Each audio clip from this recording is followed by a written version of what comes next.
هل النو فاب او السيمن ريتنشن او التوقف عن العادة السرية له فايدة، ولا انا من الاخر بحرم نفسي من مزاجي ومن حاجة بتقلل الاسترس وتخلي مزاجي حلو؟ نتكلم بالعلم وعن تجربة شخصية، ايه الاثار وايه الاعراض وايه اللي بيحصل من الموضوع ده باعلى استفادة وباقل خسائر. معاكم دكتور عبد الرحمن عطية، متخصص في التجميل والتغذية والتمرين. يلا بينا. عايزكم تركزوا معايا قوي يا جماعة، لان انا هشرح بطريقة بلدي كده الاول وبعدها بالورقة والقلم وبالابحاث. اول حاجة وهي المعضلة في فكرة القذف او العادة السرية او الاستمناء، هي هرمون التستوستيرون. بيفرز عندك في الخصيتين، وهو هرمون بناء، هو مسؤول عن جسمك بشكل عام وشعرك وقوتك بشكل خاص، مسؤول عن مزاجك، مسؤول عن شهوتك، عن حاجات كتير قوي وصفات كتير بتخصك. يمكن من اكبر الحاجات اللي بتفرقك ما بين الست هي ان انتوا الاتنين عندكم تستوستيرون واستروجين، بس انت التستوستيرون عندك طاغي جدا واعلى بكتير قوي من عند الستات، ونسبة الاستروجين عندك قليلة.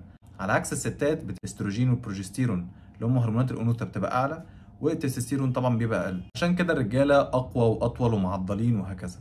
طيب دي كلها معلومات بيزك، بتكلم عن الناس اللي بتمارس السيلف بليجر او من الاخر بتمتع نفسها لحد ما تعرف تتجوز. حاجه ناس مش مدركاها، يعني كله بيركز على التستوستيرون، انا عايز اعليه، عايز ابقى اقوى، عايز، لكن محدش بيركز على السبرمز او الحيوانات المنويه، محدش بيركز على الخصوبه عامله ايه، محدش فاهم ان السائل المنوي اللي بتفرزه غدة البروستاتا والحيوانات المنوية اللي بتسبح في السائل المنوي هي حرفيا عبارة عن خلاصة المعادن والفيتامينات اللي في جسمك، من زنك المغنيسيوم لايرن للفركتوز لفيتامين بي 12، حاجات كتيرة جدا هي من الاخر الوقود بتاعك. واحد بيفكر وهيقول لي طيب احبس الحيوانات المنوية دي عندي، انا كده استفدت ايه؟ طب كده مش ممكن يجيلي دوالي خصية؟ طب ممكن كده مش يجيلي مشاكل؟ ده حقيقة فعلا، بس الابحاث ليها رأي تاني، وهي ان الحيوانات المنويه الجسم بيكسرها لما يلاقي ان هي ما خرجتش، بيكسرها، بيستخلص معظم الغذاء والنيوترينز اللي موجوده فيها، يعيد تكريرها تاني او يعمل لها ريجنريشن. هنا بقى انا كده مش هيجيلي دوالي خصيه؟ لا، دوالي الخصيه دي لو انت تقذف بشكل يومي 4 5 مرات بقالك سنين، جيت فجاه لمده 100 يوم مثلا منعت القذف تماما، يعني حاجه مبالغ فيها قوي وشبه مستحيله. لو عملت كده ممكن يجيلك دوالي، لان انت جسمك ذكي جدا.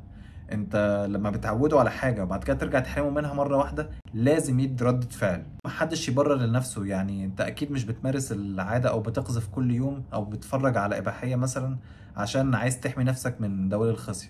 انت الموضوع ده مش في دماغك، انت عايز تمتع نفسك وخلاص وانت قاعد زهقان. مش مهم، انا دلوقتي انا عايزكم تركزوا على السبوره. دلوقتي انا عملت لكم زي خريطه كده وهشرحها لكم. كنا بنقول ان التستوستيرون هو مسؤول عن جسمك بشكل عام، وخاصه عضلاتك وشعرك، طبعا مسؤول عن قوتك. احيانا بتحس كده وانت بتلعب اي رياضه او بتتمرن في الجيم مثلا، في دايما حد كده بتحسه وحش زياده عن اللزوم، بتحس ان هو بيبذل مجهود اكتر، بتحس ان هو بيشيل اوزان اتقل.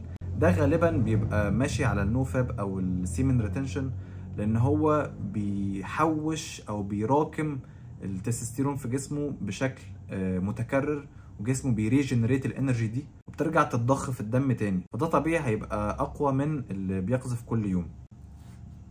عندك شهوتك طبعا ومزاجك، نتكلم عليهم، بس عايزين نركز ان دلوقتي ده هرمون التستوستيرون اهو، وده النورمال اللي هو الابحاث بتقول ان هو فرنج 300 ل 1000 نانو جرام بير ديسيليتر، والنانو جرام ده مقياس الهرمونات عامه في الجسم. وفي طبعا اللو القليل، وده غالبا بيبقى اقل من 300. واقدر اضمن لكم ان اي حد بيمارس او مدمن للعاده السريه غالبا او بيقذف بشكل متكرر زياده عن اللزوم كذا مره في اليوم لازم يكون لو. عملت فري تستوستيرون بلاد تيست هيطلع لك النسبه اقل من 300. طيب احنا بنلعب بقى في الحته اللي هي ما بين نورمال واباف افريج. اباف افريج يعني ايه؟ يعني انت اعلى من الراجل العادي بنسبة 150%. بحث سنة 2001 بيقول ان انت لو قعدت 7 ايام على السيمن ريتنشن جسمك هيدي ردة فعل زي ما قلنا، بيبقى نسبة التستوستيرون بتزيد في الجسم حوالي 146%، اللي هو تقريبا 150%. ده بعد اول اسبوع بس. في ناس تانية مثلا قالت لا ده بعد 12 يوم. بس هو عامة الجسم بيلاحظ ان في طاقة وفي حيوانات منويه متراكمه وفي سائل في فلويدز زياده عندك في الخصيه، فبيحاول ان هو يتكيف على الوضع الجديد ده. وبالحاله دي نسبه التستوستيرون في الدم بتزيد 100%. 150%.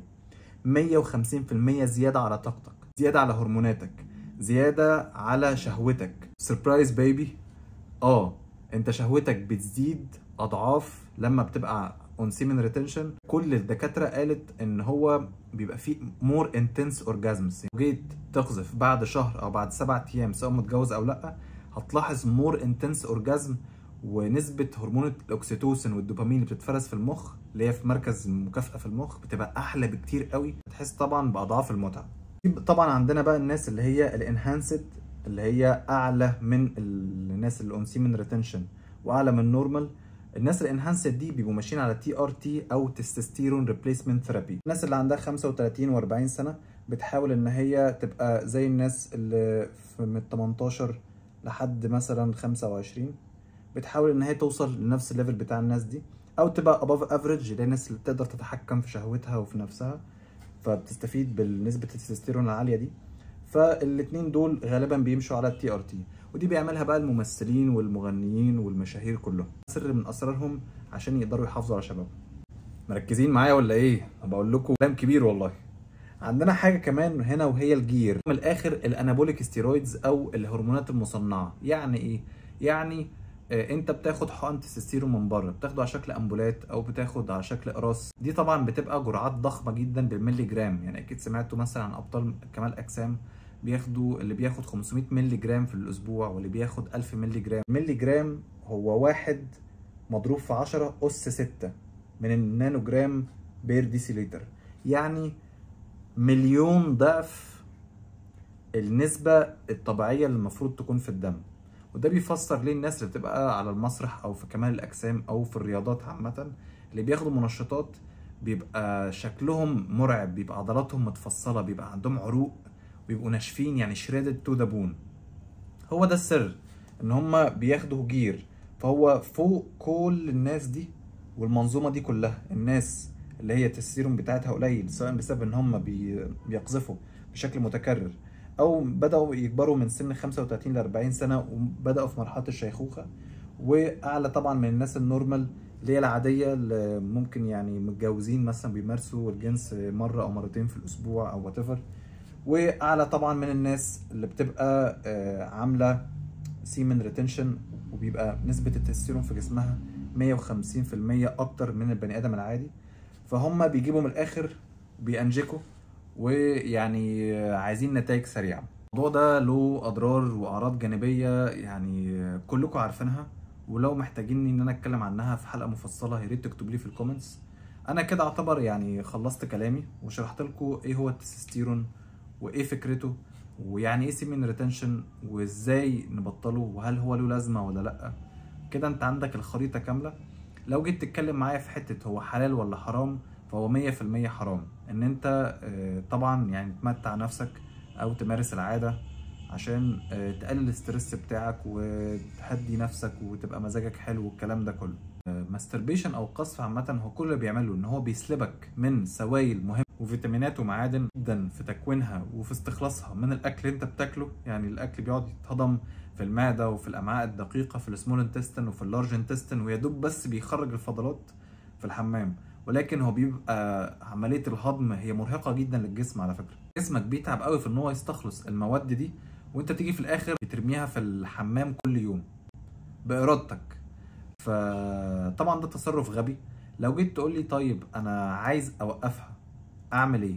لو عايز توقفها فانت مفيش حل قدامك غير الجواز، لان انت مسيرك هتنتكس، لان انت المفروض راجل. الشكل الطبيعي ان هو المفروض تخرج، مش ان انت تحبسها في الخصيتين عندك. يعني قالت ان انت مش قادر ان انت تتجوز، فانت على الاقل ممكن تتحكم في العدد المرات اللي انت بتقذف فيها. يعني ما تبقاش زي المدمنين حرفيا يومك كله عباره عن بتتفرج على افلام، عامل فولو المودلز على الانستجرام، مشترك على اونلي فانز او وات ايفر، يعني مش قادر تركز وحاسس انك تعبان ومتدغدغ طول الوقت. فهو الحل ان انت تنظم الموضوع شويه. يعني لو انت بتعملها 3 4 مرات في اليوم خليها مره واحده، لو انت بتعملها مره واحده في اليوم خليها مره واحده في الاسبوع، لو انت يعني من الناس القليله اللي بتعملها كل فين وفين لما بتبقى خلاص الدنيا بقى عارف انت انا ما عدتش قادر يعني، لا، انت ممكن مثلا مره كل شهر تلاقي مره في الشهر، يعني 12 مره في السنه. انت متخيل؟ في ناس تانية بقى بتعملها مرة في اليوم، يعني 365 مرة في السنة.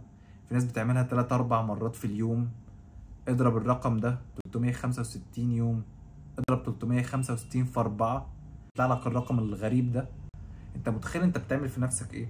ولو جيت بقى تاخد رأيي الشخصي وتجربتي، فأنا بالنسبة لي أنا ضد أي حاجة بتسلبني من حريتي. أي حاجة بتحاول إن هي أبقى متكلبش منها كده، وأبقى حاسس إن أنا عبد للحاجة دي. لأ، أنت ربنا خلقك حر، ليك إرادتك الخاصة. اتحكم في نفسك شوية، خلي يبقى فيه شوية كبرياء وشوية سيلف ريسبكت. عايزك تبص لنفسك وتبص لجسمك باحترام، يعني عايزك ما تعملش جسمك ده كأنه حرفيا مقلب زبالة بتحط فيه اي قفا على حلويات، على شيبسي، بيبسي بقى، وات ايفر. اهتم بجسمك شويه، اهتم بصحتك، اهتم بستايلك، اهتم بمذاكرتك، بمجالك، بشغلك. في حاجات كتير قوي اهم من ان انت تقعد تمتع نفسك. فانا كده خلصت كلامي، يعني وضحت كل اللي انا عايز اقوله، ورأيي العلم، تجربتي الشخصية، واكتر حاجة بفضلها وهي الاحتلام. يعني انت اوتوماتيك اي سوائل او اي سيمن انت حاسس انك خلاص مش قادر وتعبان وكلام من ده، اتحكمت في نفسك شوية او في لحظة الارج دي ونمت، اوتوماتيك هتخرج على شكل احتلام. وتاخد بالك ان الموضوع ده حتى لما تبقى مثلا صايم مفيش عليه وزر، يعني انت كنت نايم يعني في حكم الميت، فانت مفيش عليك اي ذنب. انت بتخرج السوائل زياده من جسمك، وتحتفظ بطاقتك وبذكورتك هرموناتك لنفسك. انا عايزك تبقى اناني شويه في الموضوع ده، وتقرا عنه وتشوف مصادر كتير بس غير الفيديو ده وبس كده. اتمنى يكون الفيديو عجبكم. قولي في الكومنتس تحبوا اتكلم عن ايه تاني. سلام.